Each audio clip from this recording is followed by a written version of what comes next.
every clip. Our smiles shine like the sun, crafting joy, embracing glee. Together we will run. We're going to talk about The Shadow on the Wall.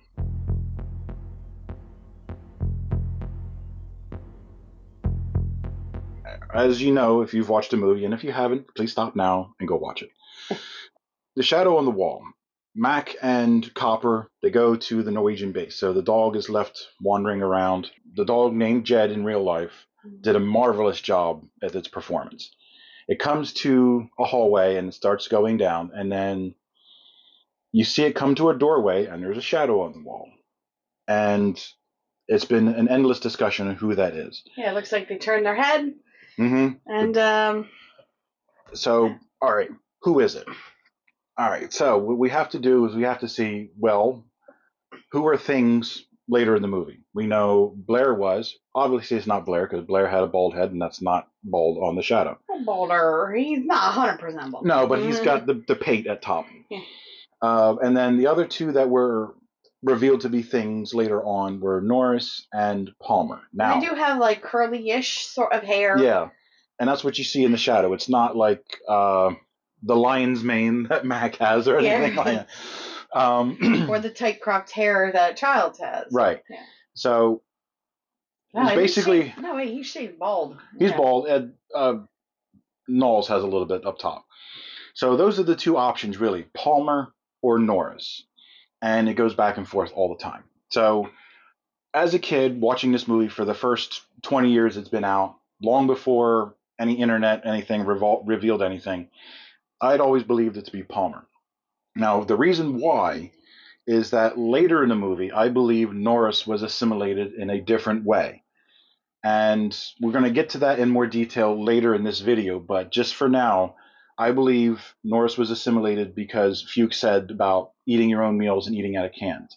And I think that's how Norris was assimilated. He ate something and it grew inside him. But Because why else would you say something like that if that wasn't like a clue to one of the exactly. assimilations? Right. So, but we'll delve into that, delve, dodge, and duck into And that dial. later. Why not?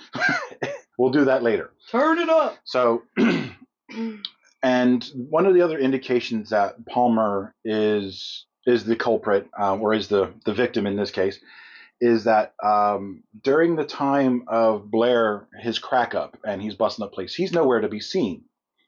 So that could be an indication that he's off doing something else, More something clandestine more sort of thing stuff. But we can also get to that later, because that's what it says. It could only be Palmer. So there's not much else to explain.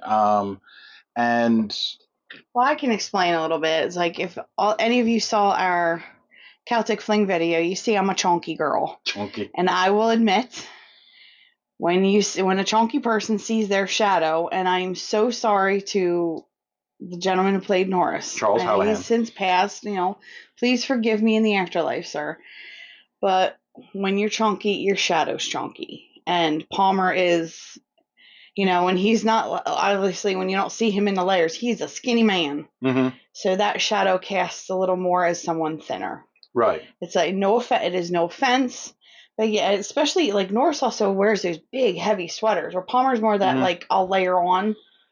So, the shadow would have cast a bit larger. Yeah. And there are people who do like a really in-depth analysis on some YouTube videos I've seen where they're like, they're literally putting the silhouette of Norris up into the shadow and that kind of stuff. To me, it just doesn't work. Well, we're still on your what you get in context of the movie, right? And that's what we're just saying is that the size wise, it does read a bit more Palmer. Mm-hmm. So we're gonna get to all the details in just a moment. So but however, contextually speaking, I always believed it to be Palmer. Now, if you wanted to believe it to be Norris, it's interchangeable, essentially. It could work. The movie works well either way. So, yeah, in context, that's how I believe it to be Palmer. I can't see it any other way, honestly, based on how I feel. The only other in context thing you would get is they always say it rips through your clothes. Mm-hmm. it's in the evening, I think, or something. It doesn't appear that Palmer has that vest and everything on that he's wearing. So a lot of them have probably a buttload of long johns. And back in the 80s, long johns came in but one color, white. Yeah. You know, we didn't have cute feety pajamas or nothing. No, none of the designer colors or any of that kind of stuff. They were utilitarian, and you got white. Pardon me. And Norris always wears that, like, fisherman style, so a big heavy duty fisherman sweater. So the fact that he's still wearing that sweater later, that's why you think he's probably not the shadow on the wall, and he probably did not get assimilated the usual way of being attacked from outside in. Right. Because he still has that sweater. It's like, and I'll tell you, those sweaters are expensive. So he's not having multiples of those. No, I guess not. No. All right. Now, we're going to move on to what the filmmakers intended the audience to know when it comes to this shadow on the wall. Go to Stuart Cohen's blog, The Original Fan, on Blogspot. And he has a detailed description of what he meant to have there. And it'll be up on screen. Well, and Stuart took meticulous notes while shooting. That's how some people say, oh, well, he's just remembering it different because it's 30... At the time the blog came out, was roughly 30 years later. No, he has scripts and notes and diaries. He took very meticulous notes, especially on this movie, of when decisions were made and how things were done. So now he's not remembering things differently or having that Mandela effect. He's going through his notes. This movie was his baby, so obviously he's going to take meticulous notes on how everything's going that he experienced. It was his baby and then John Carpenter's foster child. All right, so yes, in the things, Palmer was the intended person to be that shadow. They tried with David Clennon, but they said the silhouette was too distinct and it would be obvious to the audience, and they didn't want it to be obvious. As we all know, there's a lot of ambiguity in this movie. And they even tried to like diffuse it and like maybe fuzz it out a little bit, and they said no, it was just still too obvious. And that's where, as a lot of people know, Dick Warlock was brought in to be the actual person who's casting the shadow on the wall. He's the stuntman in the movie. He's been a stuntman for a long time up to this point, and since. A lot of times he's Kurt Russell's go-to stuntman. Yeah, he's been with Kurt. He goes with Kurt Russell a lot. So that is it. That is, like I said, it's not much of a discussion because it's definitive evidence, proof. That shadow on the wall is Palmer. Now, beyond a shadow of a doubt, pardon the pun. Yeah, it's meant to be Palmer, and yet they still wanted to leave it a little. And this is where we say, if you still want to believe it's Norris, fine, because they had a totally different person do it, so it wasn't so obvious. Right, and if you want to believe it's Norris, fine. Like I said, no, that's how you want to believe it. And the movie still works. It works perfectly fine, whether it's Norris or Palmer. So. But if you want to go by what the movie makers intended, then it's Palmer. So there you have it.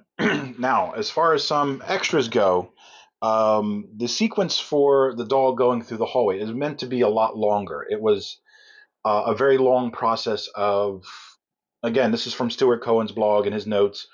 It was a long process of him going through the rooms, through the whole base, looking around. And he said it was beautifully shot, but it ended up on a cutting room floor because they needed to tighten it up for pacing purposes.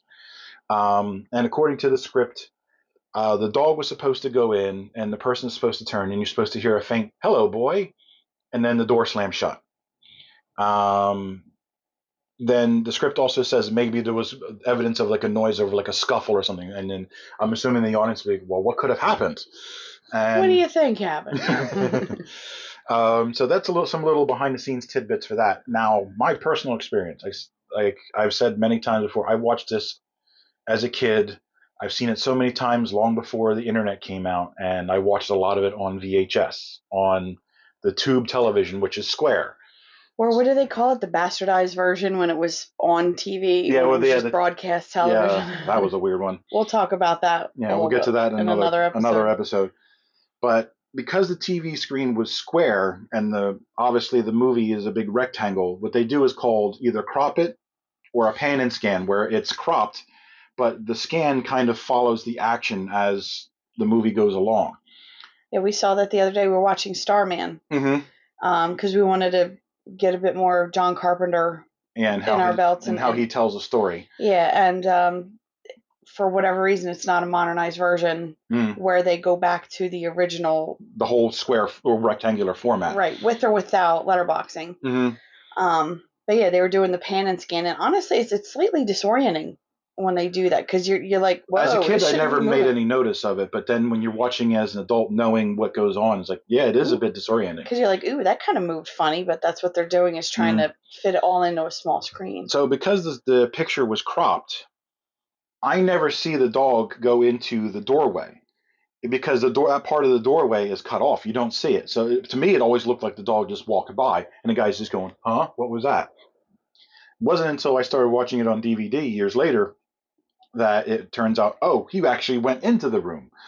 And like I said, again, it makes a lot more sense seeing it that way instead of, the cropped version where it's like, okay, the dog just went by. It still kind of works, but it works better knowing him goes into the room. Why not say the dog went by, and then why does the shadow turn? It was like, because he walked by the hallway. It's like, no, it enters the room.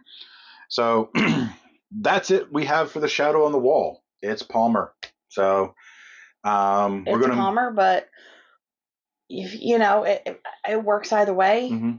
But yeah, says everybody has their own beliefs. Stick to it. If you want to have a nice discussion in the comments below, go for it. If you want to have a nice discussion, right? There's no reason to be nasty. There's no reason to be rude. Just agree to disagree when it comes down to it, because some people you will not be able to budge.